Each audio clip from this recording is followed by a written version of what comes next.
بسم اللہ اولہ و آخرہ۔ اب آئیے ایک اہم موضوع، اعجاز قرآن کے وجوہ کیا ہیں۔ پہلی بات تو یہ سمجھ لیجئے کہ قرآن مجید کی حقانیت پر بنیادی طور پر دو قسم کی دلیلیں ہیں۔ ایک دلیل خارجی ہے، خارجی دلیل محمد الرسول اللہ صلی اللہ علیہ وسلم کی شخصیت اور آپ کا کارنامہ، الصادق الامین۔ قد لبثت فیکم عمرا، میں تمہارے مابین ایک عمر گزار چکا ہوں، تم نے مجھے دیکھا، میرا کردار دیکھا، تم نے خود مجھے الصادق اور الامین کا جو ہے خطاب دیا، تو خود حضور کی شخصیت دلیل ہے قرآن مجید کی حقانیت پر۔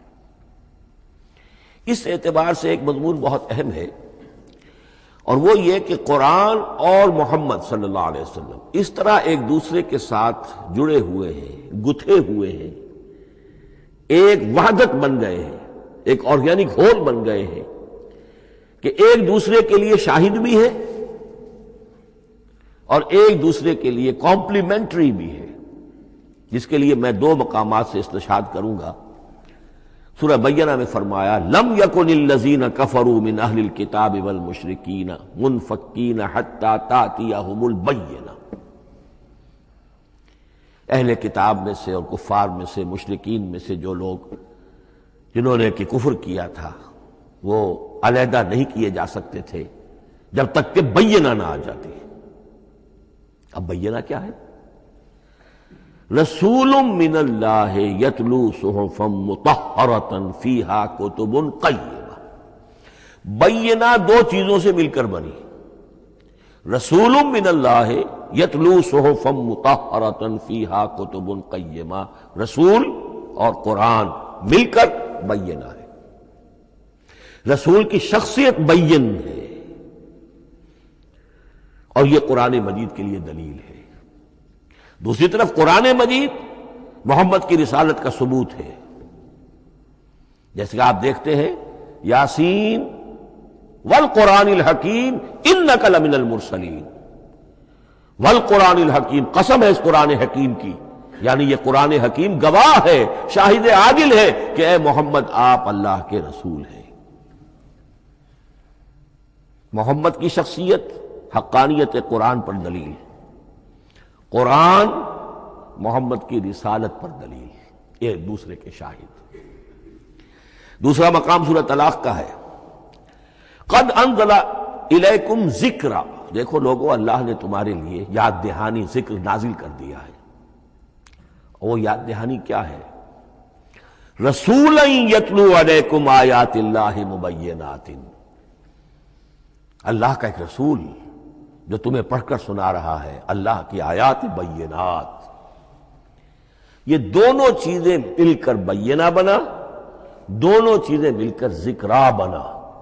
اس حوالے سے یہ دونوں چیزیں ایک دوسرے کے ساتھ یوں سمجھیے کہ اس طریقے سے گتھی ہوئی ہیں، دونوں حقیقتیں اس طرح جمع ہیں کہ ایک دوسرے سے جدا نہیں کی جا سکتی۔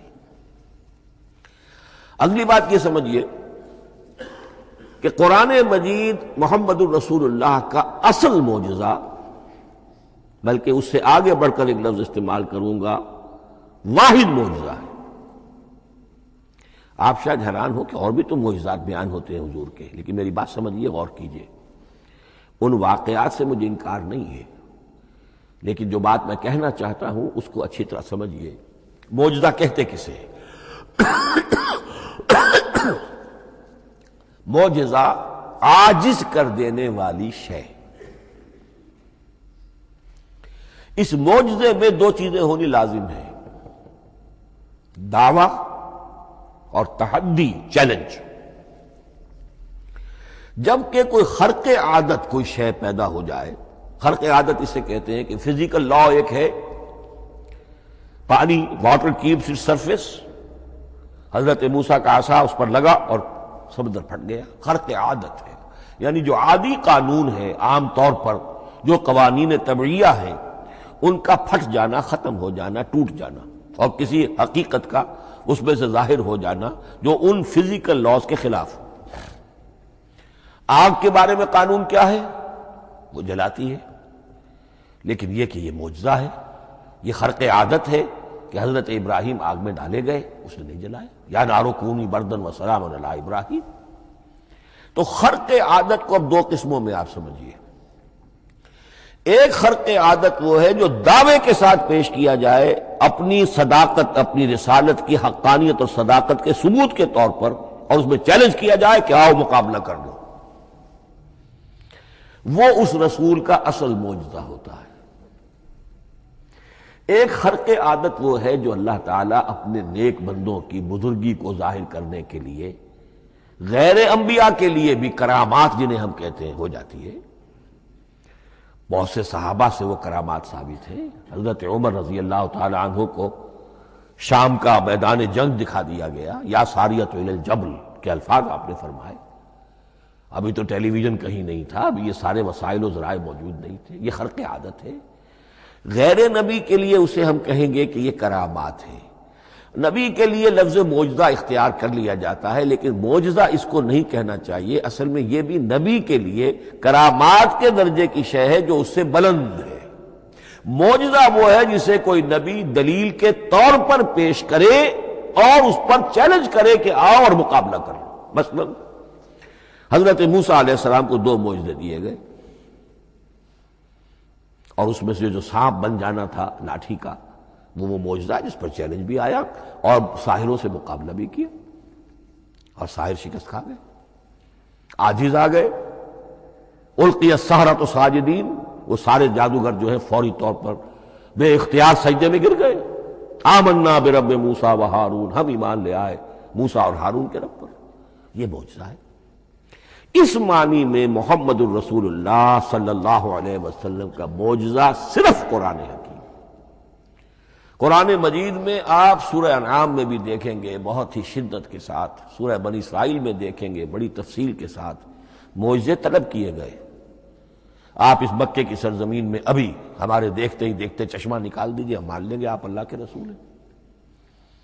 آپ ہماری نگاہوں کے سامنے آسمان پر چڑھ کر دکھائیے، پھر وہاں سے کتاب لے کر اتریے، پھر ہم سمجھ لیں گے آپ اللہ کے رسول ہیں. آپ کے لیے چشم زدن میں کوئی محل سونے کا چاندی کا تیار ہو جائے، مان لیں گے آپ کو اللہ کے رسول ہیں. آپ اس بے آب و گیا وادی میں فوراً ایک باغ جو ہے اپنے لیے بنا کے دکھا دیں، مان لیں گے کہ آپ اللہ کے رسول ہیں. ایسے تمام مطالبات پر اللہ تعالیٰ کی طرف سے کوڑا جواب ملا، اللہ اس قسم کی کوئی شے نہیں دکھائے گا. بلکہ سورہ انعام جب ہم پڑھیں گے وہاں تو بہت ہی واقعہ یہ ہے کہ اس کو پڑھ کر رقت طاری ہوتی ہے کہ ایک موقع پر ایسا محسوس ہوتا ہے کہ حضور صلی اللہ علیہ وسلم کی طبیعت مبارکہ میں یہ خیال پیدا ہو گیا کہ اللہ کو ایسی شے ان کو دکھائی دی جائے تاکہ چپ تو ہو جائے. نہ بھی مانیں گے چپ تو ہوں گے، ورنہ تو عوام کے سامنے ان کی دلیل مجھ پر قائم ہو رہی ہے کہ بھئی یہ رسالت کے مدعی ہے. ہم کہتے ہیں معجزہ دکھاؤ، معجزہ نہیں دکھاتے، تو پوزیشن میری جو ہے کمزور ہو رہی ہے. وہاں جس انداز میں اللہ نے کہا ہے ہرگز نہیں. اے نبی اگر آپ کے اختیار میں ہے تو کہیں آسمان پر سیڑھی لگا لیجئے یا زمین میں سرنگ لگا کے کوئی معجزہ لا سکتے ہو تو لے آئیے، ہم نہیں دکھائیں گے. رقت طاری ہوتی ہے. تو حضور کا معجزہ اس معنی میں صرف ایک ہے اور وہ قرآن ہے. اچھا، اس کے لیے کیسے کیسے چیلنج کیے گئے؟ ام یقولون تقولہ بل لا یؤمنون فلیاتوا بحدیث مثلہ ان کانوا صادقین. سورۃ الطور. کیا ان لوگوں کا کہنا یہ ہے کہ یہ کلام خود محمد نے موضوع کر لیا ہے صلی اللہ علیہ وسلم؟ تو اگر ایسی بات ہے تو وہ بھی ایسا ہی کلام پیش کر دیں. اس تحدی، اس چیلنج کو کوئی قبول نہیں کر سکا. کم سے کم اس شرافت کا اقرار کرنا پڑتا ہے کہ اس وقت عرب قوم میں یہ شرافت تھی کہ کسی نے اٹیمپٹ بھی نہیں کی. ورنہ کوئی شخص الٹی سیدھی عبارت لکھ کر لے آتا اور کھڑا ہو کر کہہ دیتا کہ ٹھیک میں کہتا ہوں یہ ہے، یہ قرآن کی طرح کا کلام ہے. نہیں، کسی نے نہیں کیا. تاریخ یہ بتاتی ہے کہ اس تحدی کا کوئی کسی نے قبول نہیں کیا. اسی طرح فرمایا سورہ بنی اسرائیل میں قل لئن اجتمعت الانس والجن على ان یاتوا بمثل هذا القرآن لا یاتون بمثلہ ولو کان بعضهم لبعض ظہیرا۔ چیلنج ہے، اے نبی کہہ دیجئے اگر تمام انسان تمام جن مل کر بھی چاہے کہ ایسی کوئی کتاب وہ مرتب کر لے، نہیں کر سکیں گے، چاہے وہ سب کے سب ایک دوسرے کی مدد کریں۔ ہے کہ نہیں چیلنج؟ اسی طریقے سے سورہ ہود میں فرمایا، اب اس کو کہتے ہیں برسبیل تنزل، پوری کتاب نہیں لا سکتے قرآن جیسی، چلو تو 10 سورتیں ہی لے آؤ۔ قل فاتوا بعشر سور مثلہ مفتریات، اے کہیے اے نبی، سورہ ہود کی آیت نمبر 13 ہے، اس جیسی کوئی 10 سورتیں ہی لے آؤ۔ 114 نہ صحیح، 10 صحیح۔ یہ بھی نہیں ہوا تو برسبیل تنزل اور سورہ یونس میں فرمایا قل فاتوا بسورۃ من مثلہ، ایک سورت ہی لے آؤ۔ اور اسی کو سورہ بقرہ کے 3 رکوع میں دہرایا گیا، وَإِن كُنتُمْ فِي رَيْبٍ مِّمَّا نَزَّلْنَا عَلَىٰ عَبْدِنَا فَأْتُوا بِسُورَةٍ مِّن مِّثْلِهِ وَادْعُوا شُهَدَاءَكُم مِّن دُونِ اللَّهِ إِن كُنتُمْ صَادِقِينَ۔ لیکن نوٹ کر لیجئے کہ کسی نے یہ جرت نہیں کی، نہ قرآن کے اس دعوے کو چیلنج کیا، نہ کسی نے مقابلے کی کوشش کی، نہ کوئی اپنی کوئی تصنیف و تالیف یا اپنا کوئی کمپوزیشن لا کر اور یہ دعویٰ کر کے کھڑا ہوا کہ جمع کر لیجئے، منصف بلا لیجئے، کوئی کمیشن بٹھا لیجئے، میرا یہ کلام بھی بالکل ہم وزن ہے اس کلام کے۔